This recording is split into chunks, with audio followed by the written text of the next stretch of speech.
Howdy, guys, and welcome to Cliff Notes and a recap of episode 4 of the Challenge Devil Agents.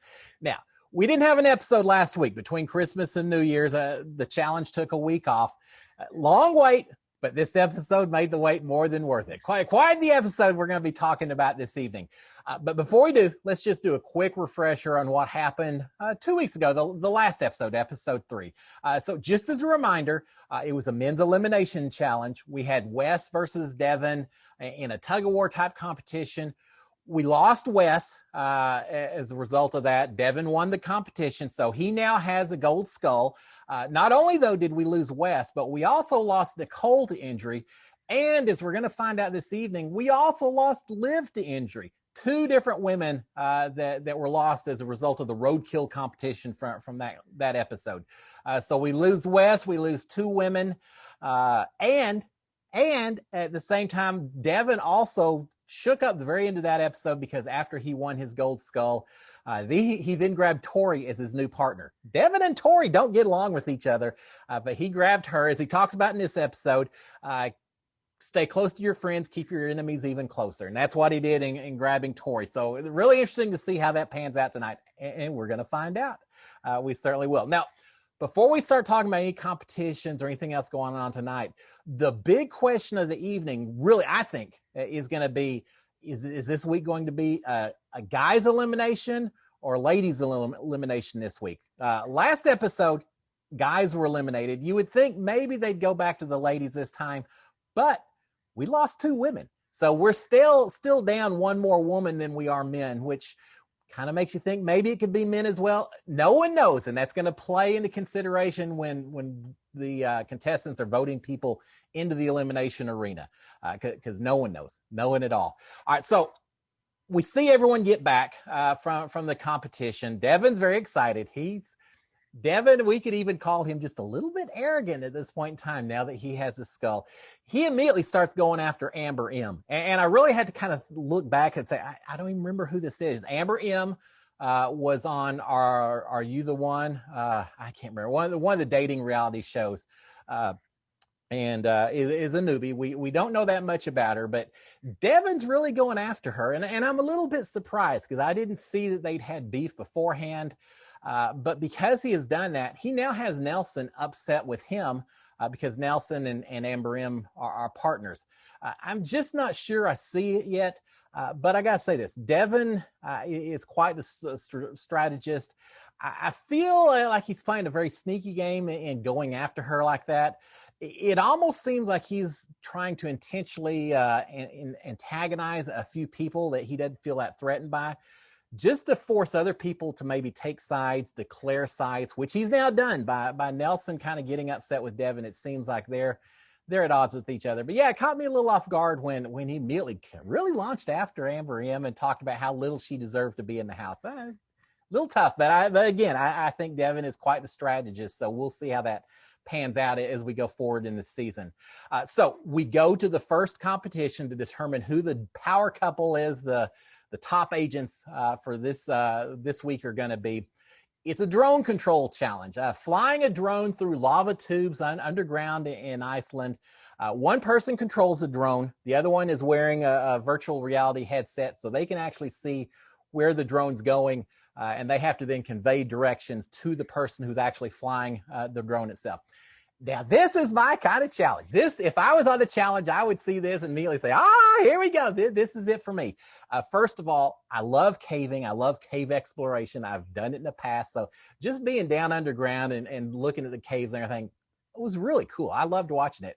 But also, I feel like I could fly drones. I've flown things in the past. I feel like I'd be all right. And I think I'd probably be pretty good at giving directions as well. So I think this certainly beats some of the other competitions swimming in ice cold water that we've seen in past episodes. This is Cliff Hogg's competition. But these teams that are competing, not so much. These teams had major issues. No one could fly this thing. They had to fly it through the cave. They had to pick up some codes, a binary code, fly back then to the entrance of the cave and use these binary codes to enter a 4-digit code at the end. None of the teams, except for one, none of the teams could even get close. No one even saw the code at the end of the cave. They just, I don't know if it was a difficulty giving directions. I think it's just difficulty of people figuring out how to fly the drones, not knowing left, right, up, down. They had major issues with it. TJ Liven is just in the background, just laughing at these guys because they're so horrible. They're terrible about it.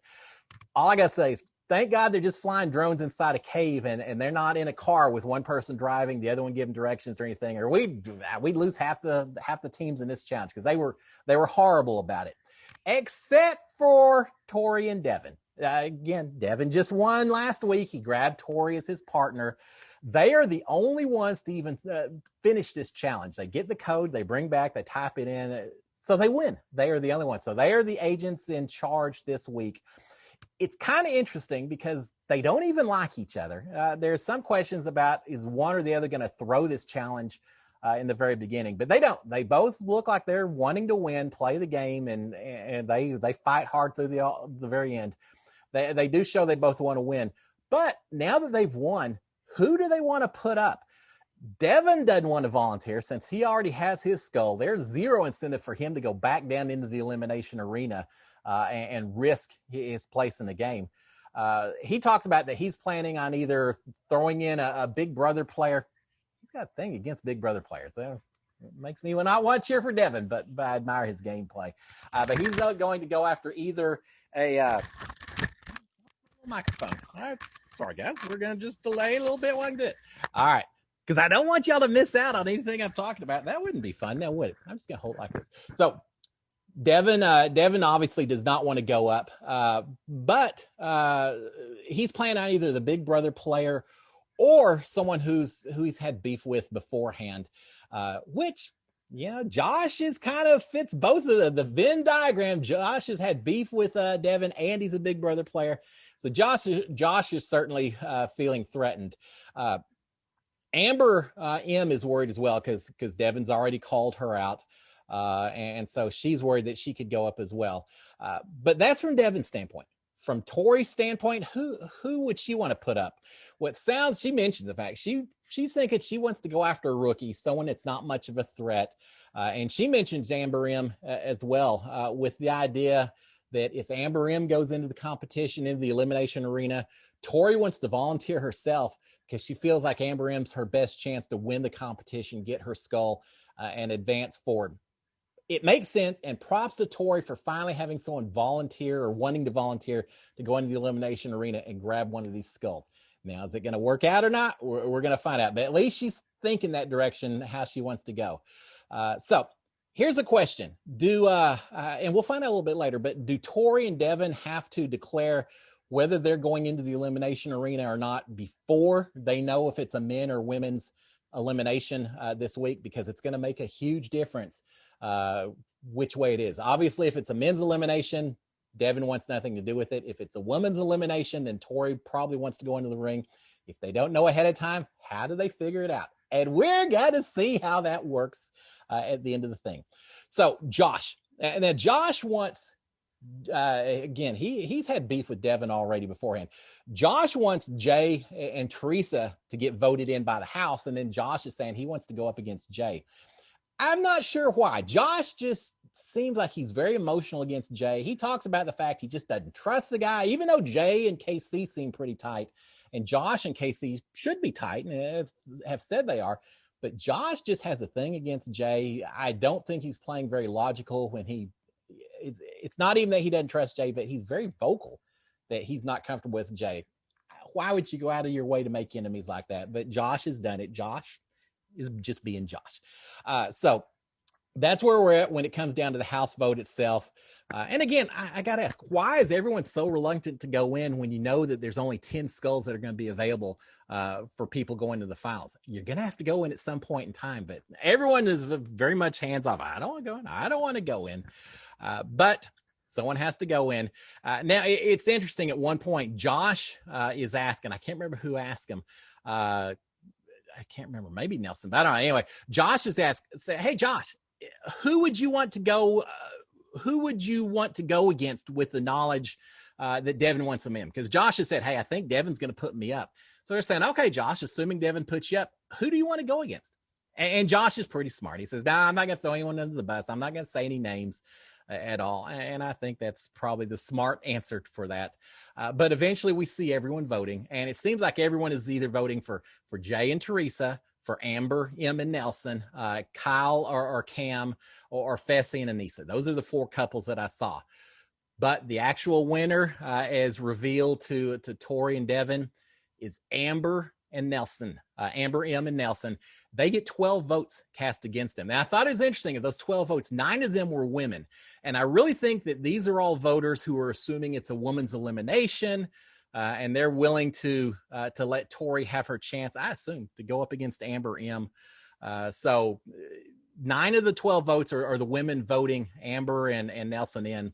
And again, with the assumption that Amber M will be in the elimination. But Nelson could be collateral damage if it turns out that's not the case and it's a men's elimination.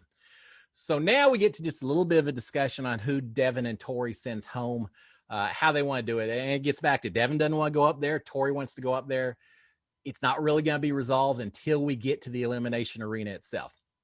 So we get to the elimination challenge, and it's the one a lot of viewers and contestants both have been waiting for. It's the hall brawl. Yeah, it's a very physical fight. Fighting your way through a very narrow alleyway passageway. You have to get past the other person. First one to hit the buzzer at the far end of this alley, or a little bit even beyond the alley. First one hit the buzzer wins that round. First to win 2 out of the 3 rounds wins the competition. The other one goes home. This is a very, very physical event. And some people really want it. Others not so much. So do Tori and Devin volunteer to complete? Again, Devin obviously no, but Tori wants to. So Tori just comes right out and says, TJ, do we know if it's men's or if it's women's elimination? And TJ says, wouldn't you like to know? But you don't. You've got to be prepared for anything, and you're not going to know until you make the decision. That's tough, because now we have to ask ourselves, what if Tori and Devin don't agree with each other? If they pick 2 different people to go up, or 2 different couples, then there's a concern from Devin's standpoint that if they can't agree on a duo to send down, that maybe it would then be Devin and Tori that have to go down instead, which Devin doesn't want to do. And so he understands if that's the case, then suddenly it means Tori basically gets to decide, because she can hold that over him, saying, if you don't go with the person I'm going with, then we're going down. And so at the end, she makes the decision first, and she throws a big wrench into the equation by picking Anissa and Fessy. A lot of people were thinking it was going to be Josh and Nami going in there, but no, it's Anissa and Fessy that Tori picks, and then turned right around, and Devin goes along with that decision as well. Now, at first, I thought that this was a move by Tori just to help Anissa, because they're friends, just a way to help Anissa by giving her an easy win against Amber M. But I think there's more to it than that. I also think that Tori had probably already worked with Fessy ahead of time, worked this out. Fessy talks a little bit about it, and it sounds like they had it planned to go ahead and bring Fessy into the competition if it was a physical challenge like the hall brawl. So again, now we've got Anissa and Fessy coming down in the ring against Amber M and Nelson. And there are some people that are upset. It's a little bit tough because, first of all, Nelson and Fessy, they're buds. They're friends. They've been working together. They've talked about working together. And now they're going to have to, one's going to have to send the other one home. Nelson is feeling very betrayed because he's immediately thinking that Fessy must have had something to do with Tori and volunteered for this and betrayed him. And as it turns out, I think he's right. So he's upset. Josh is upset because Josh wanted to come down in the ring against Nelson and actually compete and try to win this hall brawl. So they're both thinking that Fessy screwed him over, betrayed him. And, but it doesn't matter if it's a women's elimination, because if that's the case, it's Anissa versus Amber M. So the big decision, or the big announcement, it is a men's elimination, which means we're going to lose either Fessy or Nelson. And I don't like that. I was cheering for both of them to start the season. So I hate the fact that we're going to lose one or another. But this is a competition that Fessy wants. Fessy's 6'7", a former football player. This is right up his alley. He was talking a lot about it. And so he's ready to go. Now I got to say, I look into this, I could take Fessy. Hey, yeah, Fessy's strong and all that. I got a lot of bass on me. I feel like I'd hold my own against them inside the alleyway. The problem is once we got past each other, he's going to beat me to that buzzer probably every time and hit the buzzer before I do. But I'd give it everything I have, and I guarantee I'd give him quite the pop to start the game off. I've stood next to Fessy before. I've met him, stood next to him. He's a big old tall guy. So yeah, it'd be a little interesting. But anyway, so Fessy's feeling pretty confident, and with reason. It takes 2 rounds. Fessy wins both of them. Nelson is going home. But Nelson was a beast. Nelson gave it 100%. No shame in how he played. Man, he was busting it. He was giving it everything he had. Fessy's playing a little dirty to the point TJ had to call him out for slamming him against the ground, pulling his visor over his helmet, just really playing pretty rough. But Fessy does win both of them. So now Fessy has a gold skull. And that's the upside for Fessy. The downside, he has really created some enemies. Again, he's now got Josh upset with him. He's got Nelson's gone home, but Corey is now mad at him as well. And so, there's benefits and disadvantages to what Fessy has just done.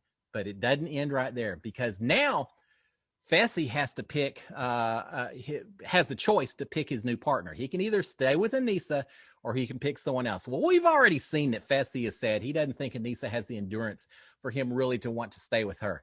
And so sure enough, first chance that Fessy gets, he tries to sugarcoat it, says, Anissa's already said that, someone's going to steal me away and I want Anissa to have the chance to pick someone else. So he tries to sugarcoat it, but at the end, he doesn't want Anissa's partner. So instead he says, no, Anissa, I'm not choosing you. He may have an enemy in Anissa now because of that.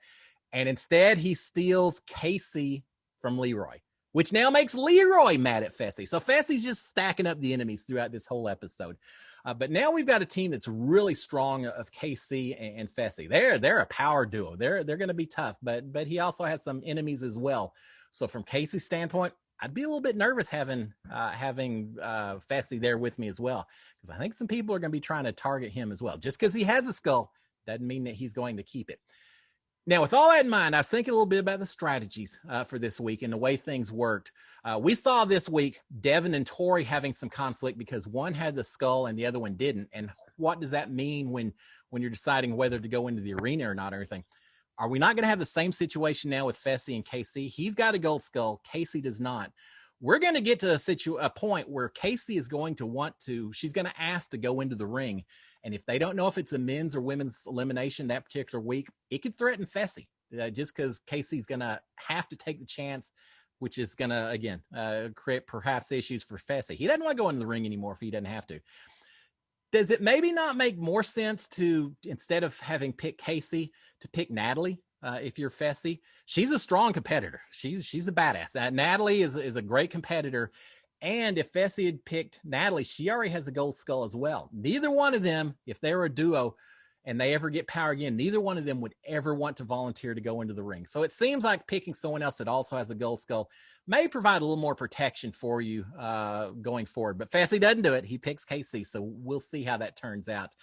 Now, another thought I had, with so few skulls this season, remember, there's only 10 skulls for 30-something people. Doesn't it make sense to later to put people with skulls back in? If you got to pick people, just because Fessy already has a skull doesn't mean that there may not be a lot of advantage to making him go back in again. If he loses, then that skull becomes available to someone else, whoever's competing against him. Or if 2 people with gold skulls are going against each other, one of them goes home. That opens up another skull for some other competitor on down the road. And here's another thought. Once the 10 gold skulls have been handed out, if there's still people who haven't earned a skull, but they're still in the house, would it be possible that they're still in the game, that it would just be a matter of them having to then go up against someone already with the gold skull? And if they win it, then they get to keep it. The other person obviously goes home, or if not, then they go home. So I'm not sure as soon as the 10 skulls are handed out that that's going to be the end of this season, and we'll be going into finales at that point. There may still be people trying to grab and seize those skulls from people that already have them. And if that's the case, Fessy better be careful, because he's got a lot of people that are targeting him. Now, Fessy's advantage is who wants to compete against Fessy in elimination, even if he does have a skull. But there's going to be some comps that are not just pure physical competitions where you're having to punch out things. We've seen some of the puzzle type modes and things like that where Fessy would not be as strong, and He may have created some targets this night. So again, good job to Fessy for manipulating, getting his skull. But be careful what you wish for, because you've also alienated some people. We didn't see the friendly Fessy tonight. We saw the strategic, I'm going to do whatever it takes Fessy. I don't mind seeing that. I want to see Fessy get to the final. Let's just see if he's got the power to back up the bark, or the bite to back up the bark at this point in time, now that he's done it. But before we wrap up, one last thing. Now that Fessy came in and he took away KC, that leaves Leroy without a partner. So now Leroy has to choose between Amber M and Anissa. And he says, I'm picking Anissa. I'm going with the veteran instead, which then means Amber M and Michi, who was Liv's partner before she went out for injury. So now Amber M and Michi are the final new duo of this episode. And we will see how it goes next week. So again, Fessy gets a skull. He gets a new partner, and he also gets a whole lot of enemies. And we're going to see how it all plays out. Guys, y'all have a great week. I'll be back again next week to give you another recap of episode 5. We'll see what the repercussions were of all these decisions Fessy made this week. Y'all have a great one. SKD143. Cheers, my friends. Bye.